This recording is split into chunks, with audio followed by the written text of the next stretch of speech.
Nous sommes ici dans la salle d'information et de commandement de la DESPAP. Il s'agit donc de la salle qui centralise l'ensemble des informations des 4 départements, la capitale, Paris et les 3 départements de la Petite Couronne, et qui permet également donc d'assurer le commandement opérationnel de l'ensemble des effectifs de cette direction sur l'ensemble de ce territoire. Et quotidiennement, donc, l'ensemble des informations les plus sensibles qui vont nous intéresser directement arrivent à cette salle d'information et de commandement. Donc, sur chacun de ces pupitres, un opérateur est chargé à la fois du recueil de cette information et également d'écouter la conférence de travail des effectifs de police qui vont intervenir et pouvoir suivre donc en temps réel et renseigner immédiatement donc l'état-major, le directeur et bien sûr le préfet de police du déroulement de cet événement.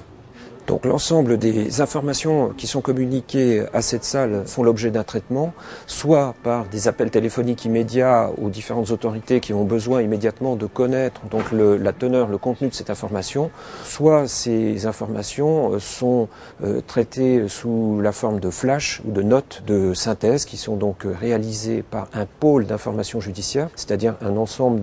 d'opérateurs qui immédiatement vont rédiger ces documents et les transmettre le plus rapidement possible à l'ensemble de ces autorités. 2 pupitres de cette salle sont plus particulièrement dédiés à la sous-direction régionale de la police des transports. Au sein de la DESPAP, cette sous-direction a une compétence régionale dans la mission de sécurisation des transports publics. Alors, l'utilisation de la vidéo nous permet donc également d'envoyer le plus rapidement possible des effectifs, de coordonner l'activité régionale de cette police des transports, et une salle donc existe également au niveau du quai de la Rapée et de TN Réseau qui, elle, donc va permettre un vidéo patrouillage des effectifs beaucoup plus pointu, beaucoup plus précis. Un officier de police judiciaire va communiquer une réquisition à chacun de ces transporteurs, RATP ou SNCF, et pourra ainsi se faire communiquer les images qui ont été enregistrées ou qui lui permettront donc d'établir des éléments de preuve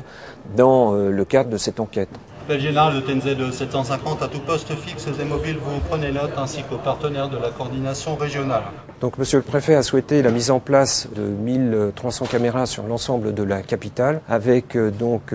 une définition beaucoup plus ciblée de l'implantation de ces caméras dans différents lieux, soit criminogènes, soit plus spécialement destinés à des missions d'ordre public ou aux collègues de la direction de la police judiciaire ou de la direction du renseignement. L'ensemble des futures 1000 caméras sont accessibles directement